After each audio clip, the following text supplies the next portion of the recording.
Hey everyone, it's Big Markets, Think Simple. When you're using ChatGPT or Google's Gemini, have you ever wondered how much money is actually moving behind the scenes? In 2025 alone, big tech companies like Meta, Microsoft, Google, and Amazon are expected to pour around $350 billion into AI data centers. Where does all that money go? Most of it goes to buying NVIDIA GPUs. But here's the thing. To actually run those GPUs properly, you need a very special kind of memory. Without this memory, even the most expensive GPU is basically half useless. Right now, big tech companies are practically beating a path to South Korea's doorstep just to get their hands on this memory. It's called HBM, High Bandwidth Memory. Today, we're going to talk about why HBM is so hot right now and who's making all the money. Let's make this fun and simple. By the way, this video is not investment advice. It's for educational, entertainment, and informational purposes only. I'm not a financial advisor. Please do your own research before making any investment decisions. Any investment decisions are your own responsibility. All right, ready?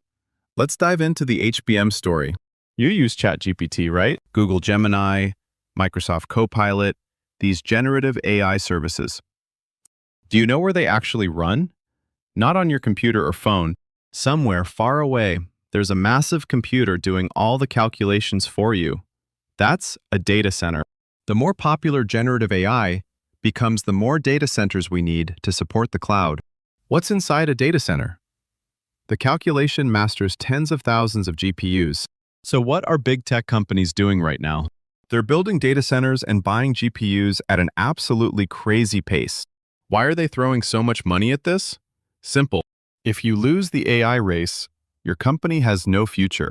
Right now, the whole world is at war over who can build AI factories faster and bigger. But here's where a problem comes up. Imagine this. You have a genius who can do a quadrillion calculations per second. That's NVIDIA's GPU, an incredibly smart computer. But this genius has one fatal weakness: no memory. To calculate anything, it needs to constantly receive data from the side. And here's the problem. Regular memory is way too slow. It's like this situation. A genius student is taking a test, but the test paper is stored in a warehouse far away. Every time they need to solve a problem, someone has to make a round trip to the warehouse. No matter how smart you are, if the problem delivery is slow, you're just wasting time. This is what we call AI's bottleneck, the memory wall. The calculations are fast, but the GPU just sits there waiting because the data isn't coming. Engineers were scratching their heads trying to figure this out.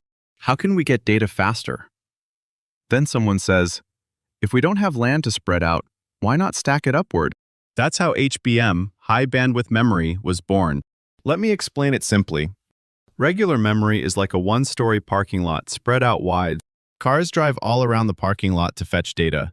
It's slow. Can't we just make it wider? That also has limits. There's not enough land. HBM is like a 12-story apartment building. The memory is stacked 12 layers high. There are thousands of super-fast elevators running through each floor. In technical terms, these elevators are called TSVs. Thanks to these elevators, data only needs to travel a very short distance. So compared to old memory, it can send way more data at once. In theory, it's fast enough to send hundreds of full HD movies in 1 second. Plus, it uses way less electricity. Data centers worry a lot about power consumption, so this really helps. Because of these advantages, HBM has become essential for data center GPUs. Only 3 companies on Earth can make HBM. So who makes this incredibly important HBM? Only 3 companies in the world can properly make HBM: Samsung Electronics, SK Hynix, and Micron. So what's happening right now? In early December 2025, a Microsoft executive visited SK Hynix. Microsoft requested more HBM, but SK Hynix replied, "Sorry, we don't have any supply." Google also asked Samsung for more HBM, but Samsung said, "We don't have any." So they ran to SK Hynix and Micron, but both said additional supply was impossible. That's the situation right now. Big tech has tons of money, but nothing to buy. In this situation, Samsung and SK Hynix raised their HBM prices for 2026 by 50%. NVIDIA and big tech have no choice but to buy.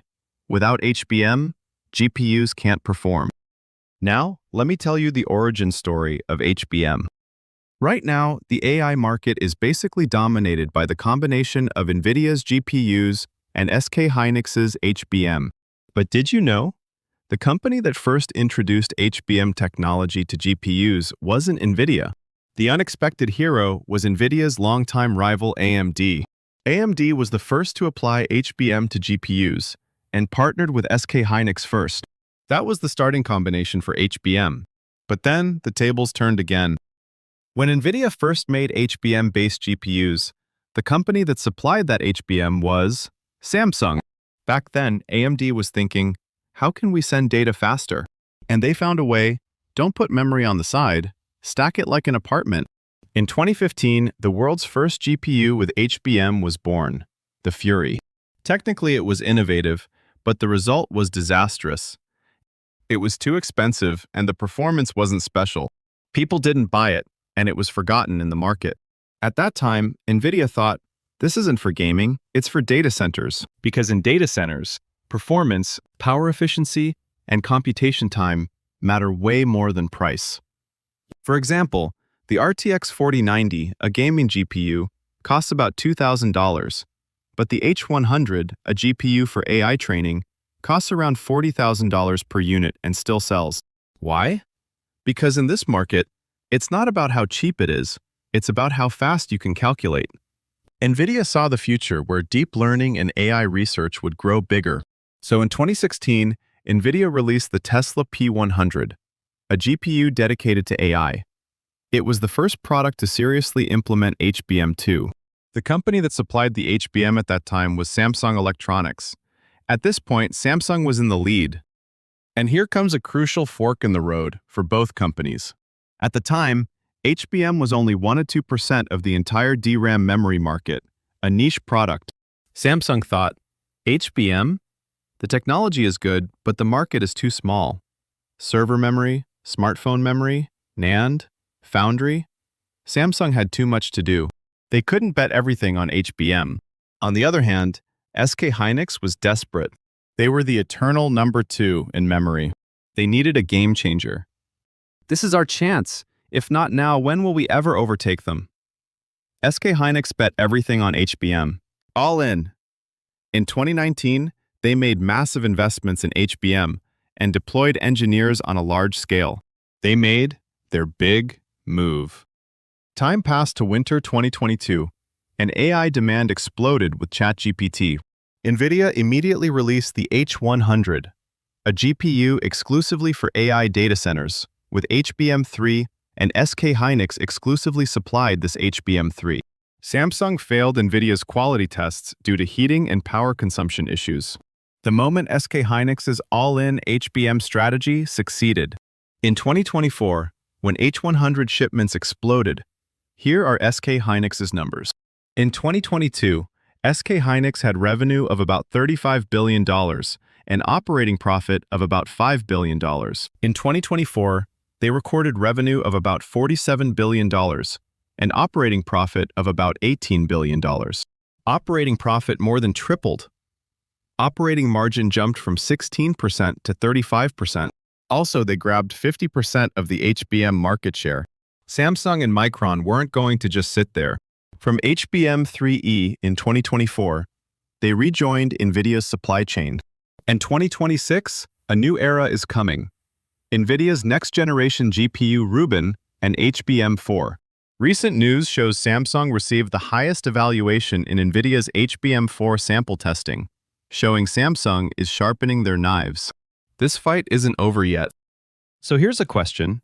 We understand HBM is good, but exactly how much do they need for this to be such a big deal?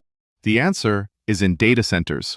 Let's look at xAI's data center Colossus that Elon Musk built in 2024. How big is it? It uses 150 megawatts of power.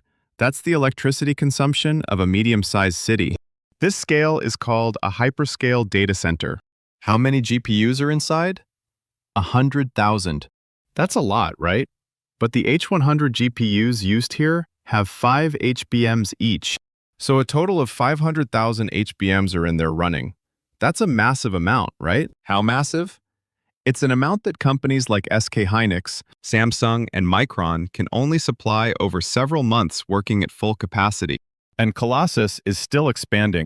From 2024 to now, it's expanded to 200,000 GPUs. And the ultimate goal within a few years is 1 million GPUs.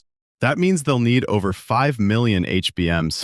And how many data centers like this will be built worldwide in 2026? Conservatively, at least 20. The over $500 billion that big tech is investing in 2026 is mostly going here. That's why Samsung and SK Hynix can raise prices by 50%, and Micron can announce that their 2026 HBM supply is already fully booked. This is why people believe HBM demand will continue, and the market will keep growing. Micron estimates the HBM market will grow from $35 billion in 2025 to $100 billion in 2028, an average annual growth rate of 40%. They originally expected $100 billion by 2030, but moved it up by 2 years. However, there's another important trend here, not just GPUs. Big tech companies like Google and Amazon are developing their own AI-specific ASIC chips, which is also increasing HBM demand. In other words, HBM isn't just NVIDIA's story as everyone jumps into developing their own chips. HBM demand could grow beyond imagination. But this story also has risks we must consider. First risk: technology competition. Right now, SK Hynix is dominant. But what if Samsung catches up and Micron grows? If all three companies can stably produce similar quality HBM, supply and demand will balance out. Then, big tech's attitude changes. If this company doesn't have stock, we'll just buy from that company. Right now, even with 50% price increases, they can't get enough. But later, they'll start saying, "This price is good enough, right?" and bargain down. That's when HBM's super premium era ends. And long term, we can't completely rule out the emergence of new technologies that partially replace or complement HBM. Second risk: power shortage. There could be situations where they want to build data centers but can't because there's no electricity. Actually, right now in the US, additional data center construction is difficult in regions like Texas and California. The reason? Not enough electricity. Big tech companies are desperately pursuing alternatives like gas generators, nuclear power plants, and renewable energy. But it's hard to see immediate effects. What's scary about this? If they can't build data centers, GPU orders decrease. If GPU orders decrease, HBM demand decreases. And when demand drops, prices inevitably fall. Third risk: what if AI doesn't make money? Right now, big tech is pouring hundreds of billions into AI technology, AI infrastructure, AI services. But think about it. How much money has Microsoft made from Copilot, built through massive investment? What about Google's Gemini? What about Meta? It's still uncertain. So if someone cuts AI investment, dominoes could start falling. If investment stops, GPU orders get canceled, and the piled-up HBM inventory instantly becomes a boomerang choking these companies. Let me wrap up. How is today's story? In this massive AI wave, hundreds of billions of dollars are moving, and at the center, three companies are fighting an invisible competition. Isn't that fascinating? In the 1800s gold rush era, the people who made the most money weren't the miners who dug for gold. They were the merchants who sold them shovels and jeans. In this modern gold rush called AI, SK Hynix, Samsung Electronics, and Micron are the protagonists, selling the world's best-performing shovels. But the game is just beginning. Can SK Hynix defend their throne? Can the sleeping lion, Samsung Electronics, write a comeback story with HBM4 in 2026? What variables will Micron create? And the most important question: how long will this explosive HBM demand continue? Leave your thoughts freely in the comments. I'll see you in the next video with another interesting story. If this video helped you, please subscribe and like. Have a wonderful day!